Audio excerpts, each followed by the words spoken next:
전서 3장 1절에서 13절까지의 말씀입니다. 데살로니가 전서 3장 1절에서 13절까지의 말씀 중에 1절에서 3절까지를 우리 한 목소리로 합독하도록 하겠습니다. 데살로니가 전서 3장 1절에서 3절까지 우리 한 목소리로 같이 읽겠습니다. 시작. 이러므로 우리가 참다 못하여 우리만 아덴에 머물기를 좋게 생각하고 우리 형제 곧 그리스도의 복음을 전하는 하나님의 일꾼인 디모데를 보내노니 이는 너희를 굳건하게 하고 너희 믿음에 대하여 위로함으로 아무도 이 여러 환난 중에 흔들리지 않게 하려 함이라. 우리가 이것을 위하여 세움 받은 줄을 너희가 친히 알리라. 아멘. 우리 말씀의 제목을 우리 같이 한번 읽어보겠습니다. 시작. 기쁨에서 감사로 다시 기도로. 우리가 이 세상을 살아가는 동안에 문제없는 인생 살기를 우리는 기대합니다. 그렇지만 문제없는 경우가 있던가요? 없죠. 여러분, 예수님을 믿고 나서 하나님을 기쁘시게 하는 삶을 살면 하나님이 다 막아주셔서 어려움이 없는 삶 만들어 주시던가요? 그렇지 않다는 거 다 경험하고 계시죠? 바른 신앙이라는 것은 다른 것이 아닙니다. 사물을 바라볼 때 주님의 눈으로 사물을 바라보는 겁니다. 그래서 어려움이라는 거, 시련이라는 거, 이것을 주님의 눈으로 해석해내고 대처하는 지혜를 가져다 주는 것, 그게 바로 올바른 신앙인 거죠. 아무런 어려움과 문제가 없는 인생으로 끌어가시는 것이 아니라 그 어려움과 시련 속에서 하나님이 원하시고 기뻐하시는 그 복된, 하나님이 기뻐하시는 그 복된 삶의 지혜를 우리에게 덧입혀 주시는 거죠. 오늘 본문에서는 사도 바울이 고통스럽고 염려하며 근심했던 이야기를 하고 있습니다. 바울 얼마나 믿음 좋은 사람입니까? 그럼에도 불구하고 그의 마음속에 염려와 근심거리가 있었다는 얘기입니다. 믿음이 좋다고 해서 믿음이 좋으면 어지간한 문제도 문제처럼 여기지 않고 지나가느냐? 그것이 믿음 좋은 것이 아닙니다. 물론 우리가 하나님을 불신하고 하나님을 인정하지 않는 어떤 근심이나 염려, 이런 것은 성경이 지지하지 않습니다. 그렇지만 여러분이 누군가를 사랑하기 때문에 그 사람과 관계에서 염려하고 근심하는 것, 이건 없을 수가 없습니다. 그건 반드시 있는 문제예요. 그런 염려와 근심이라는 것은 정당한 것입니다. 오히려 그런 염려와 근심이 우리의 영혼에 많은 유익을 가져다 줍니다. 마음의 염려와 아픔을 일으키고 있는 이 데살로니가 교회 성도들의 문제를 바울이 어떻게 다루고 있는가, 우리가 이것을 눈여겨보면서 배우기를 원합니다. 자, 우리 1번 같이 한번 읽어보겠습니다. 시작. 시험하는 자가 있음을 기억해야 합니다. 바울은 갓 거듭나서 영적으로 어린아이 같은 이 데살로니가 성도들을 제대로 돌보지 못하고 반대하고 핍박하는 사람들을 피해서 멀리 어디까지 왔다고 얘기하고 있습니까? 아덴이라는 지역까지 와야만 했습니다. 이 아덴이라는 지역은 지금의 그리스의 수도인 아테네를 의미합니다. 데살로니가에서 핍박받을 때 사도 바울은 바로 옆 도시 베레아로 잠깐 피해서 그 핍박이 잠잠해지면 데살로니가로 다시 돌아가려고 했어요. 그런데 이 베레아라는 지역까지 이 핍박하는 무리들이 쫓아와서 박해했기 때문에 어쩔 수 없이 멀리 아덴이라는 곳까지 옮겨질 수밖에 없었던 겁니다. 바울은 이 데살로니가 성도들을 향한 이 아픔과 이 염려라는 것이 그로 인해서 얼마나 컸겠습니까? 이제 갓 거듭났습니다. 복음을 전한 것은 주일 3주밖에 되지가 않아요. 너무나도 어린 이 성도들을 향한 바울의 마음에 이 견딜 수 없는 아픔, 염려가 있었다는 얘기입니다. 그러니까 바울과 같은 이 위대한 하나님의 사람도 이 데살로니가 성도들을 향한 영적인 상태 때문에 굉장한 마음의 부담, 그로 인한 고통스러움을 가졌음을 이야기하고 있는 겁니다. 그것을 오늘 본문에서는 이렇게 표현하고 있습니다. 우리 1절을 같이 한번 읽어보겠습니다. 1절입니다. 시작. 이러므로 우리가 참다 못하여 우리만 아덴에 머물기를 좋게 생각하고, 그 다음에 5절 보시면은 이렇게 시작하고 있죠. 이러므로 나도 참다 못하여. 그 아픔이 얼마나 컸는지 더 이상 견디지 못해서, 견디다 못해서 참을 수 없어서 지금 어떤 일을 하고 있다. 지금 이 본문이 그 내용을 이야기하고 있는 겁니다. 자, 바울의 마음을 힘겹게 하는 이 주제가 5절에서 또 어떤 주제로 또 나타나느냐, 우리 5절 한번 같이 한번 읽어보겠습니다. 시작. 이러므로 나도 참다 못하여 너희 믿음을 알기 위하여 그를 보내었노니 이는 혹 시험하는 자가 너희를 시험하여 우리 수고를 헛되게 할까 함이니. 자, 바울의 마음에 지금 데살로니가 성도들을 향한 염려가 더 촉발된 이유가 뭐라고 나오고 있습니까? 무엇이 바울을 참지 못할 만큼 힘들었게 만들었다고 얘기하고 있습니까? 시험하는 자가 있다는 거예요. 시험하는 자. 여러분, 여기서 시험하는 자는 누구를 이야기하는 것이겠습니까? 마귀요 사탄을 이야기하는 겁니다. 현대를 살아가는 많은 성도들이 이 마귀의 존재에 대해서 무시하는 경향이 없지 않아 있습니다. 그러나 성경은 분명하게 마귀 사탄의 존재를 이야기하고 가르칩니다. 그러니까 마귀라는 것은, 사탄이라는 것은 종교적인 개념이 아니에요. 분명한 실존하는 영적 존재입니다. 분명히 존재합니다. 이 마귀의 별명은 뭐라고 이야기하는지 아십니까? 거짓말의 아버지입니다. 거짓의 아버지예요. 그러니까 거짓말을 지어내는 자예요. 그런데 거짓말을 하는데 이렇게 그냥 거짓말 하듯이 하는 게 아닙니다. 뭐처럼? 광명의 천사처럼 나타나서 거짓말을 지어냅니다. 그러니까 겉으로는 나쁜 뭔가를 하지 않는 것 같아요. 그런데 그 결과는 어떤 일을 만들어낸다는 겁니까? 지금 시험을 해서 공동체를 깨트리고 영혼들을 넘어뜨린다는 거예요. 광명의 천사 같은데 마귀라는 겁니다. 이 마귀의 주된 역할 중에 하나는 성도들을 참소하는 겁니다. 하나님 앞에서 성도 개인을 끊임없이 참소하면서 믿음의 길을 떠나게 하게 만드는 것이 이 마귀의 주된 존재 목적이에요.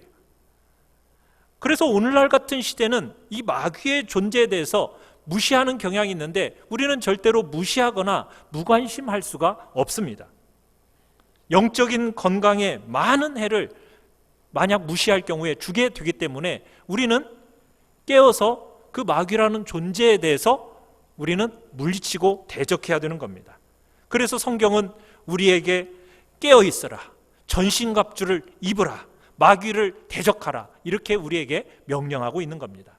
그렇기 때문에 마귀의 존재에 대해서 우리는 무시해서는 안 되는 거죠.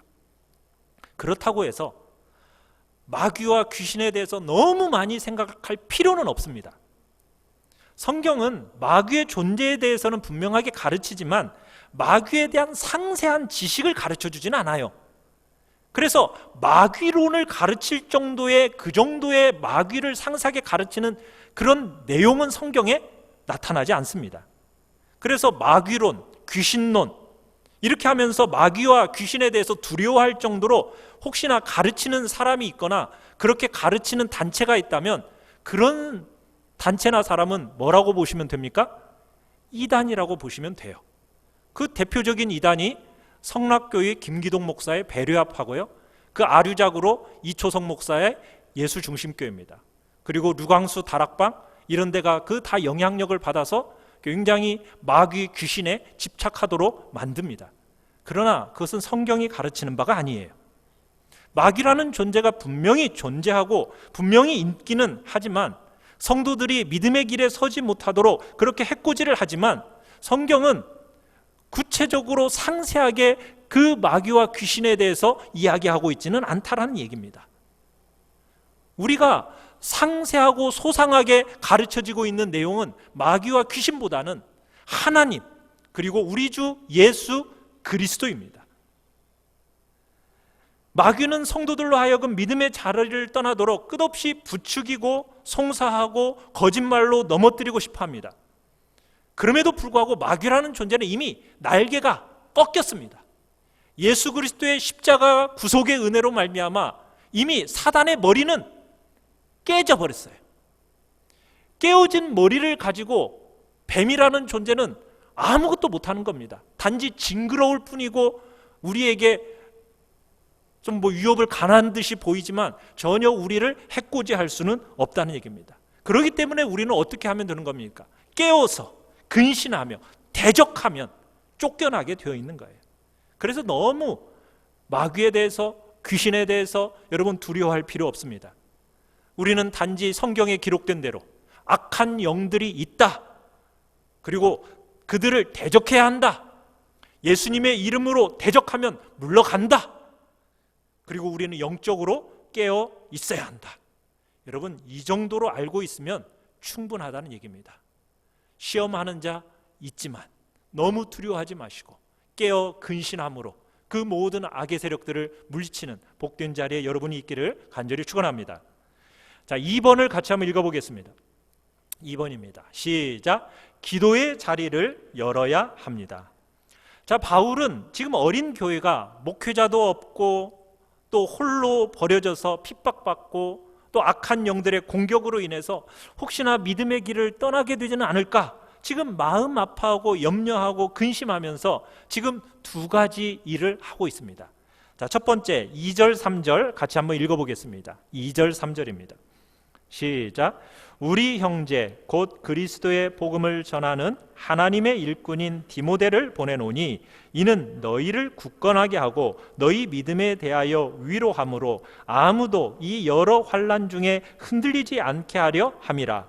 우리가 이것을 위하여 세움 받은 줄을 너희가 친히 알리라. 아멘. 지금 사도 바울은 연약한 성도들을 염려만 하지 않고 지금 바울이 무슨 일을 하고 있습니까? 자기가 갈 수 없기 때문에 누구를 보내고 있죠? 디모데를 대신 보내고 있습니다. 이게 지금 바울이 하고 있는 첫 번째 일이에요. 자, 두 번째 일은 무엇일까요? 자, 10절 읽어보겠습니다. 10절 시작. 주야로 심히 간구함은 너희 얼굴을 보고 너희 믿음이 부족한 것을 보충하게 하려 함이라. 자, 뭘 하고 있습니까? 두 번째로 하고 있는 것은 주야로 심히 간구하고 있다. 쉬지 않고 기도하고 있는 겁니다. 그러니까 사도 바울은 훌륭한 믿음의 일꾼인 디모데를 보내면 된다 이렇게만 생각하지 않고 있습니다. 디모데를 보내기는 하지만 동시에 무엇을 하고 있어요? 기도하고 있습니다. 디모데를 보냄으로 인해서 문제가 다 풀린다 이렇게 여기지 않고 디모데를 보낸 일이 제대로 된 열매를 거두려면 뭐가 필요하다라는 것을 지금 얘기하고 있는 겁니까? 하나님이 도와주셔야 된다는 거예요. 하나님이 일하셔야 된다는 거예요. 그렇기 때문에 디모데만 보낼 뿐만 아니라 기도하고 있는 겁니다. 하나님이 돕지 않으신다면 우리가 기대하는 일이 가능하지 않다. 이것을 잘 알고 있는 사람이 누구냐? 바로 성도입니다. 내 힘과 내 능력으로 되는 게 아니다. 하나님이 도와주셔야 되고 하나님이 일하셔야 된다. 그래서 지금 사도 바울은 디모데를 보낼 뿐만 아니라 기도를 하고 있는 거예요. 사랑하는 성도 여러분, 기도라는 것은 단지 종교적인 영역에 속한 거다 이렇게 여기고 끝내서는 안 됩니다. 기도라는 것, 여러분 오늘날 우리가 살아가는 이 시대 너무 바쁘죠. 할 일도 많죠. 그래서 기도할 시간이 없죠. 우리가 그런 이야기를 해요. 여러분, 할 일이 너무 많기 때문에 기도할 수 없는 겁니까? 그건 아니죠. 바른 신앙을 갖고 있다고 한다면 너무 바쁘고 할 일이 많기 때문에 기도하겠다라는 생각을 가져야 됩니다. 이게 바른 신앙의 모습이에요. 종교개혁자인 마틴 루터가 종교개혁 당시에 너무나도 바쁘고 수많은 일들을 감당했어요. 그런 루터를 바라보면서 성도들이 질문을 던졌습니다. 이렇게 바쁜데 기도는 언제 하세요? 그랬더니 루터가 조금도 주저하지 않고 나는 너무 해야 할 일이 많기 때문에 기도하지 않을 수가 없습니다. 이렇게 답변했다는 거예요. 그러면서 기도의 사람으로서 평생을 살았다고 합니다. 사랑하는 성도 여러분, 우리는 이런 얘기를 해요. 많은 사람들이 제가 여력이 되면요, 환경이 되면, 좀 상황이 여건이 좀 풀리면 제가 그때 가서 기도 열심히 하고 제가 신앙생활 열심히 할게요. 여러분, 상황 풀릴 날이 있습니까? 그럴 날이 안 오죠. 오늘 본문은 디모데를 보낼 뿐만 아니라 기도하고 있는 우리의 모습을, 지금 기도하고 있는 모습을 우리에게 소개시켜 주고 있는 거예요. 신앙생활에 있어서 여러분 몇 가지 중요한 길이 있는데 그 중에 하나가 기도의 문이 열리는 겁니다. 기도의 재미를 알고 기도의 행복을 알면요, 그 사람은 신앙생활의 50% 이상을 성공한 거라고 볼 수가 있어요. 기도의 문을 열어야 합니다.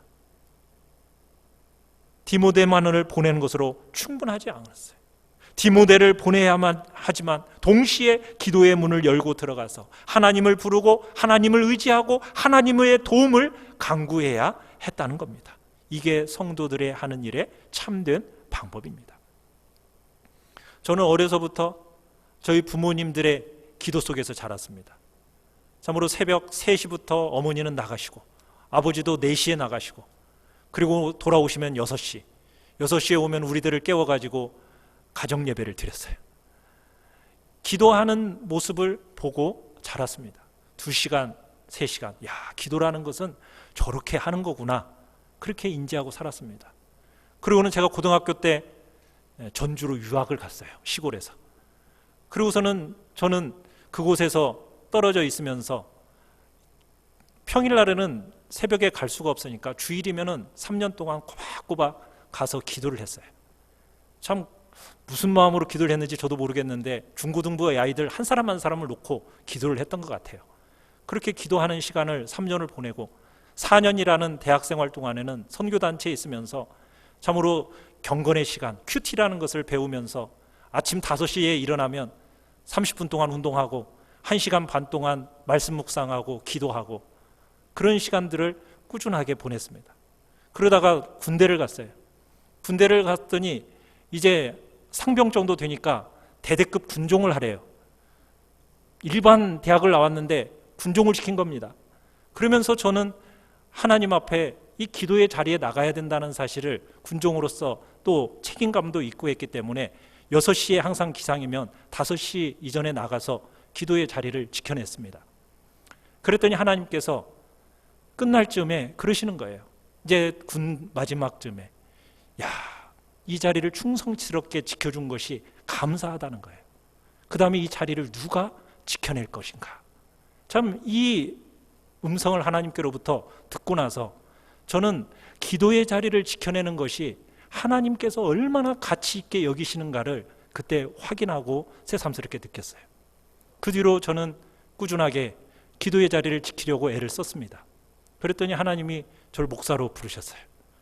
목사가 되고 싶은 마음 한 번도 없었는데 지금 이 자리에 그래서 제가 서서 지금도 기도의 자리를 꿋꿋이 지켜내려고 애를 쓰고 있습니다.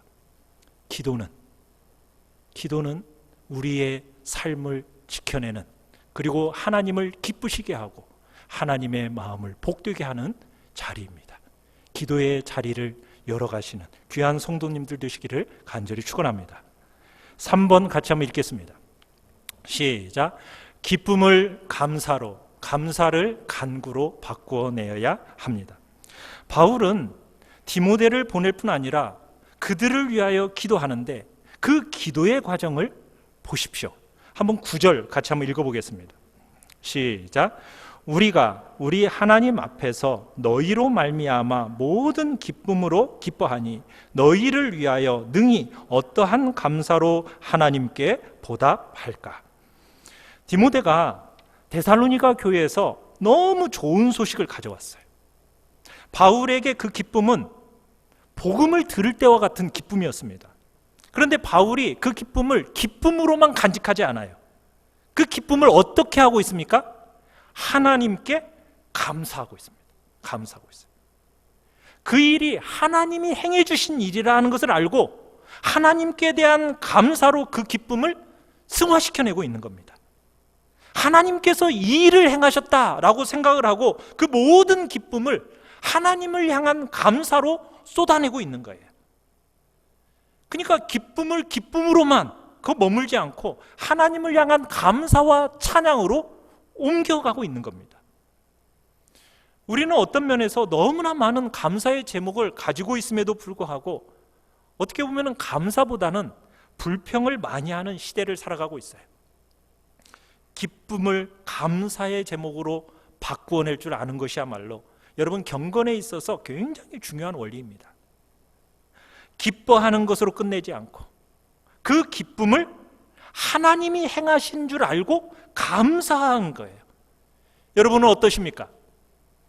여러분에게 막 기뻐하는 일들이 있을 때 그것을 그저 육체적인 기쁨 안에서 딱 끝내버리십니까? 아니면은 그 기쁨을 하나님을 향한 감사와 찬양으로, 그래, 이 기쁨을 만들어내신 하나님, 그분만이 찬양과 영광을 받으시기에 합당하신 분이라고 하면서 감사로 여러분들 바꿔내십니까? 이 감사가 또 무엇을 불러오는지 아십니까? 9절 끝에 보면 이렇게 얘기했죠. 능히 어떠한 감사로 하나님께 보답할까? 그러면서 10절에 다시 한번 10절을 읽어보겠습니다. 10절 시작.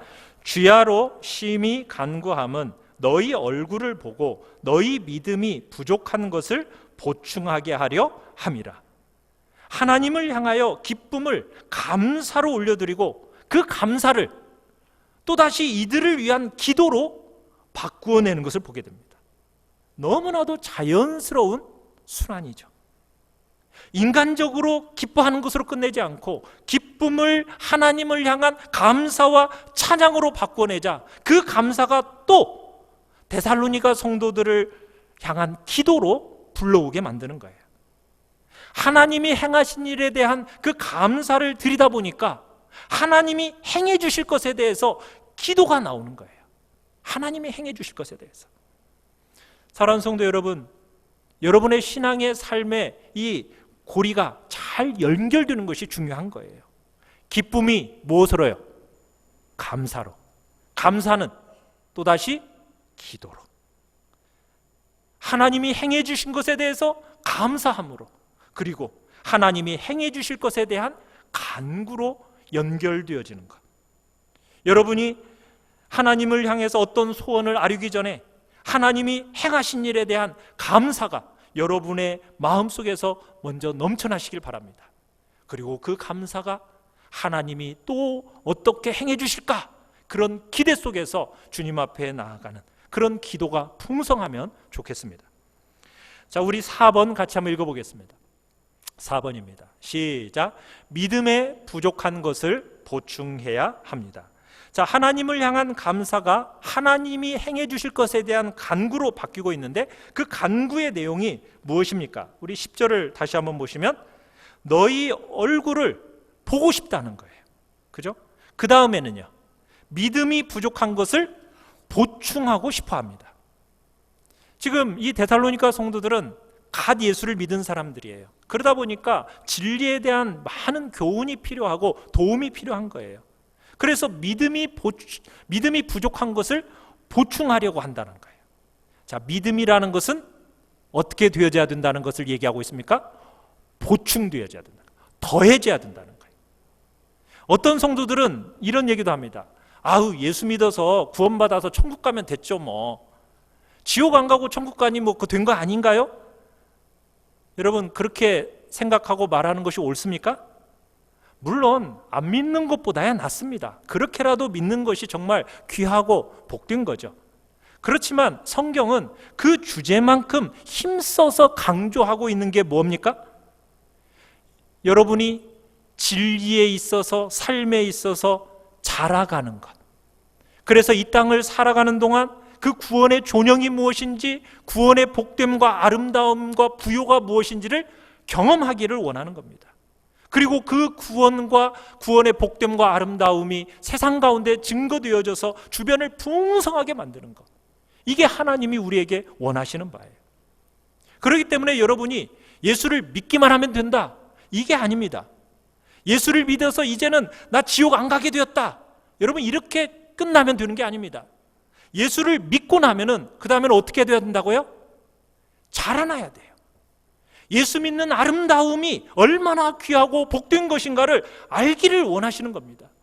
그리고 주 믿는 사람의, 예수님을 믿는 사람의 그 존영이 뭔지, 형용할 수 없는 아름다움이 여러분의 삶에서 묻어나기를 성경은 간절히 원하고 있는 거예요. 자, 우리 에베소서 4장 15절을 같이 한번 읽어보겠습니다. 시작. 오직 사랑 안에서 참된 것을 하여 범사에 그에게까지 자랄지라. 그는 머리니 곧 그리스도라. 여러분, 예수만 믿으면 된다고 얘기하는 거지 된다고 얘기하지 않고 있지 않습니까? 어떻게 되라고요? 범사에 누구에게까지? 머리가 되신 예수에게까지 자라가라는 거예요. 자라가라는 거예요. 에베소서 4장 13절도 같이 한번 읽어보겠습니다. 시작. 우리가 다 하나님의 아들을 믿는 것과 아는 일에 하나가 되어 온전한 사람을 이루어 그리스도의 장성한 분량이 충만한 데까지 이르리니. 예수 그리스도의 장성한 분량이 충만하기를 기대하고 계시는 겁니다. 그저 우리가 예수 믿고 천국 가면 땡, 이게 아니라는 거예요. 예수님의 그 형용할 수 없는 아름다움이 우리의 삶에 묻어나기를 원하시고 계시는 겁니다. 그런 자리로 우리를 데리고 가고 싶어 하시는 거예요. 예수님이 십자가에 달려 돌아가실 때 우리를 데리고 가고 싶어 하셨던 지점이 바로 그 자리입니다. 기독교의 구원이라는 것은 다른 게 아닙니다. 신의 성품에 참여하는 겁니다. 하나님을 닮아가는 겁니다. 그분의 성품을 닮아서 그분처럼 되어가는 겁니다. 하나님의 성품에 참여하는 존귀와 아름다움, 그게 바로 구원이라는 거예요.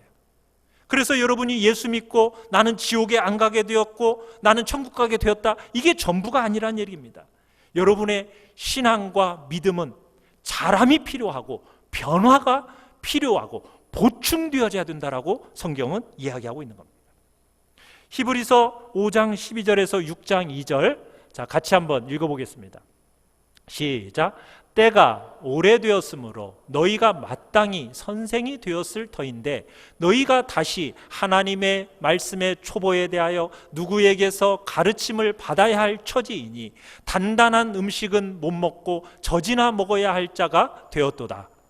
단단한 음식은 장성한 자의 것이니 그들은 지각을 사용함으로 연단을 받아 선악을 분별하는 자들이니라. 그러므로 우리가 그리스도의 도의 초보를 버리고 완전한 대로 나아갈지니라. 아멘. 여러분, 우리의 믿음의 수준이 그저 회개와 세례, 여러분 그런 얘기에서만 그치지 말고 어디까지 나아가라고 얘기합니까? 도의 초보를 벗어나서 단단한 음식을 먹고 지각을 사용함으로 분별할 줄 아는 완전한 데까지 나아가야 한다라고 성경은 얘기하고 있는 거예요. 여러분이 성경을 사랑하고 그 성경 말씀을 통하여 주님을 깊이 경험하고 누리고, 그리고 여러분들이 깨달은 그 성경의 말씀을 열어서 어린 지체들을 섬기고 돕는 자리에까지 자라가기를 바라고 계시는 겁니다. 여러분들이 진리의 말씀을 열어서 사람을 가르칠 줄 알고 세울 줄 아는 선생의 자리에까지 자라가기를 주님은 기대하고 계시는 거예요. 진리의 말씀을 분별해서 깨달은 말씀으로 사람을 섬기는 것, 여러분 이것이 부름받고 있는 핵심적인 자리라는 것 여러분 알고 계십니까?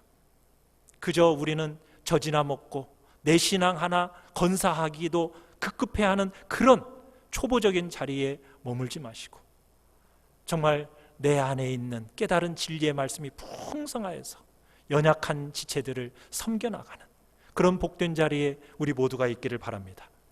그래서 베드로는 또 이렇게 권면을 합니다. 베드로후서 1장 5절로 8절 같이 한번 읽어보겠습니다. 시작.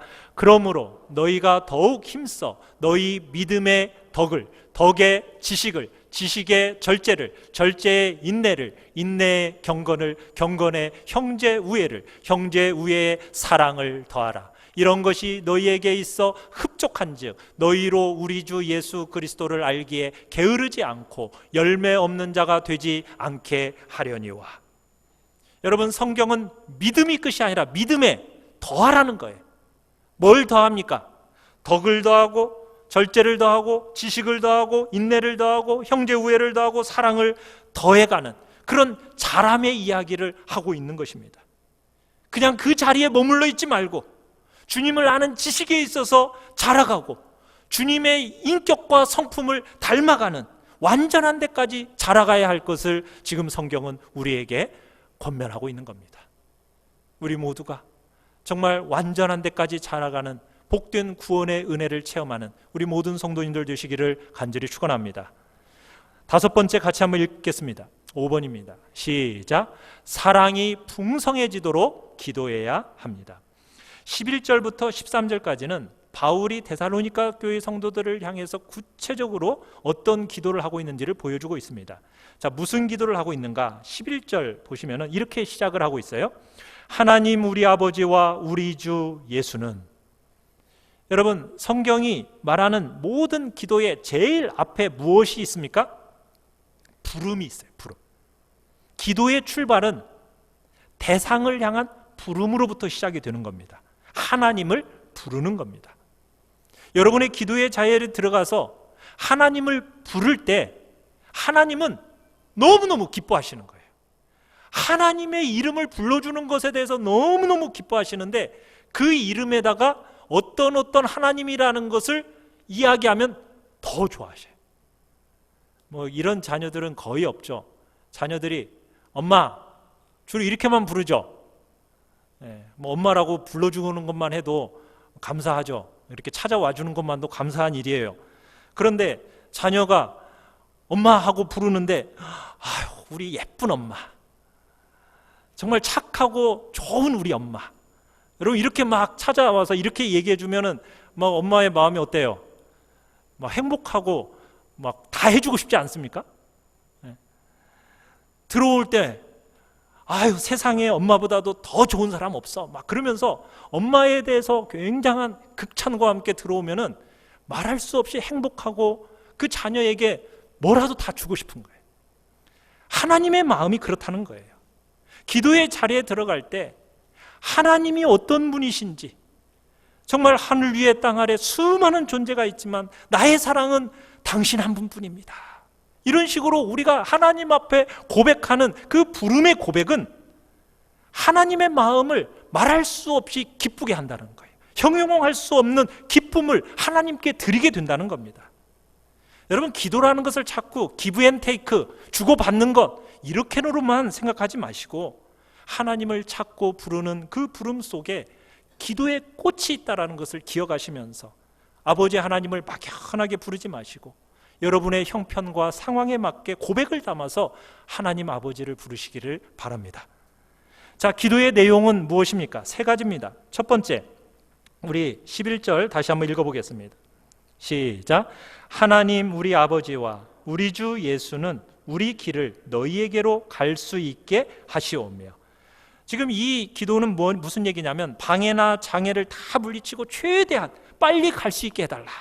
지금 너무나 가고 싶은데 지금 마귀가 막아서 못 가고 있으니 지금 갈 수 있게 해달라고 지금 하나님께 기도하는 것이 첫 번째 기도 제목입니다. 자, 두 번째 기도 제목 12절 같이 한번 읽어보겠습니다. 시작. 또 주께서 우리가 너희를 사랑함과 같이 너희도 피차간과 모든 사람에 대한 사랑이 더욱 많아 넘치게 하사. 자, 무슨 기도를 하고 있죠? 데살로니가 성도들의 사랑을 위한 기도를 하고 있습니다. 자, 그런데 어떻게 기도하냐? 사랑의 대상이 피차간에서 한 걸음 더 나아가서 어떤 사람이요? 모든 사람들을 사랑하도록 기도하고 있습니다. 그런데 그 사랑이 어떻게 되도록? 더욱 많아 넘치게 되어지도록, 풍성하게 넘쳐나도록 기도를 하고 있습니다. 에베소서 3장에 가면 하나님의 사랑을 알아가도록 기도하는데 그 너비와 길이와 높이와 길이를 알아가도록 기도하라고 이야기하고 있어요. 그러니까 하나님의 사랑이라는 것은 어떻습니까? 형용할 수 없는 너비와 길이와 깊이와 높이를 가지고 있는 거예요. 그 사랑을 풍성하게 하도록 지금 기도하고 있는 겁니다. 우리의 사랑의 대상이라는 것은요, 정해져 있어요. 많은 경우 정해져 있습니다. 내 마음에 드는 몇 명 하고 좁혀져 있어요. 그런데 그 사랑의 넓이가 어떻게 되기를 원한다고요? 넓어지고 더해지기를 원하는 거예요. 모든 사람에 대해서. 여러분, 이 모든 사람에는 누가 포함되어 있겠습니까? 그 당시 데살로니가 성도들을 핍박하고 못살게 구는 원수 같은 존재들도 포함되어 있는 거예요. 처음에는 우리의 사랑의 대상이 제한되어 있습니다. 그럴지라도 세월이 흐르면 흐를수록 대상이 넓혀져 가면서 원수도 사랑하는 그런 넓어짐의 은혜가 있기를 바랍니다. 사랑의 길이도 마찬가지입니다. 그냥 변덕이 죽을 듯하는 그런 사랑에서 나를 실망시켜주도 믿어주고, 내 마음을 아프게 해도 기다려주고 지지해주고 붙들어주는 그 사랑의 길이. 사랑이라는 이름으로 우리는 이기적이고 얼마나 자기중심적인 사랑만 합니까? 근데 사랑의 높이를 알아가면서 그 주님의 숭고하고 고상한 사랑을 우리가 알아가고, 그 숭고하고 고상한 사랑이 우리의 사랑이 되기를 바라는 겁니다. 깊이에 있어서도 진실하고 정말 순전하고 진정성을 가진 그런 사랑의 깊이가 세월이 흘러가면서 더해지기를 지금 기도하고 있는 거예요. 오늘날 시대는 나이 먹는 것이 불행하다고 여깁니다. 그러면서 어찌하든 젊게 살려고 얼마나 애쓰는지 모르는 그런 시대를 우리가 살아가고 있어요. 그러나 세월이 흘러가는데 우리의 겉모습이라는 건 어떻습니까? 머리는 점점 빠져가지요. 얼굴에 주름은 쭈글쭈글해져 가지요. 이 아름다움의 빛이라는 것은 막 잃어가고 있는 거 아닙니까? 노력한다고 그게 돼요? 저도 막 노력했는데 안 돼요. 빠질 머리는 다 빠져요. 외적인 모양, 이거 그냥 받아들여야 합니다. 받아들여야 돼요. 이 겉사람의 아름다움이 빛을 잃어가는 거예요. 그렇지만 우리는 겉사람만 있는 게 아니잖아요. 뭐도 있습니까? 속사람이 있어요. 우리는 속사람이 어떻게 되어가야 됩니까? 하나님을 닮아가야죠. 특별히 하나님의 가장 중요한 성품이 뭐예요? 사랑입니다. 그 사랑의 너비와 길이와 높이와 깊이를 더해가는 그런 자리에 우리가 있어야 할 거 아니겠습니까? 비록 외모는 가면 갈수록 낡아질지라도 우리의 속사람은 날로 날로 형용할 수 없을 정도의 그 존귀와 아름다움들이 묻어나도록 하는 것, 그것이 우리의 삶이 아니겠습니까? 구원의 아름다움과 그 복락이 경험되면서 아름다움과 그 향기로움이 나이 먹음이 될수록 더욱 아름답게 묻어나는 그런 놀라운 복됨이 여러분 안에 있기를 간절히 축원합니다. 나이를 먹으면 먹을수록 사랑의 너비와 길이와 넓이와 높이가 점점 커지고 넓어져서 정말 말할 수 없는 그 사랑이 여러분 안에서 아름답게 묻어나는 은총이 있기를 간절히 바랍니다. 나이 먹으면 여러분 늙을 수밖에 없는 거예요. 병들 수밖에 없는 겁니다. 뭐 전화를 해드리면 왜 이렇게 아픈지 몰라. 아플 수밖에 없는 거예요. 나이가 먹으면 아플 수밖에 없는 겁니다. 병들 수밖에 없는 거고 약할 수밖에 없는 거예요. 그게 우리의 인간의 육체예요. 기억력도 쇠퇴할 수밖에 없는 것이 우리 인간의 겉모습입니다. 그러나 우리를 우리 되게 하는 것은 겉모습이 아니에요. 뭐입니까? 속사람이에요. 속사람. 그 속사람의 아름다움이 더해 가져야죠. 우리 속에 주신 그 영생이 있지 않습니까? 그 영생의 아름다움이 우리 삶의 곳곳에서 묻어나는 그 나이 먹음이 되기를 여러분 간절히 축복하고 기대합니다. 지금 바울은 데살로니가 성도들을 위해서 바로 그런 사랑이 더 풍성해지는 아름다움을 경험하도록 기도하고 있는 거예요. 마지막으로 무슨 기도를 하고 있습니까? 우리 13절 같이 한번 읽어보겠습니다. 시작. 너희 마음을 굳건하게 하시고 우리 주 예수께서 그의 모든 성도와 함께 강림하실 때 하나님 우리 아버지 앞에서 거룩함에 흠이 없게 하시기를 원하노라. 그냥 현재만을 위해서 기도하는 것이 아니라 미래에 주님께서 반드시 오실 것인데 그날에 그분 앞에서 어떻게 되기를 지금 기도하고 있습니까? 거룩함에 흠이 없기를, 조금의 부끄러움이 없도록 세워지기를 간절히 기도하고 있는 겁니다. 우리의 눈앞에 분명히 주님이 오십니다. 부정할 수 없는 완전한 미래입니다. 우리는 그날 주님 앞에 부끄러움이 없도록 아무런 흠도 없이 티도 없이 주님 앞에 설 날을 기대하면서 기도하는 자리에 우리 모두가 있기를 간절히 바랍니다. 우리 모두가 정말 신실하게 기도하는 무릎들이 되어서 곳곳에서 그 무릎들이 살아나시길 바랍니다. 여러분의 그 기도 위에 은혜의 역사, 복됨의 역사가 충만하게 나타나시기를 간절히 축원합니다. 우리 시간 같이 찬양하며 기도하겠습니다.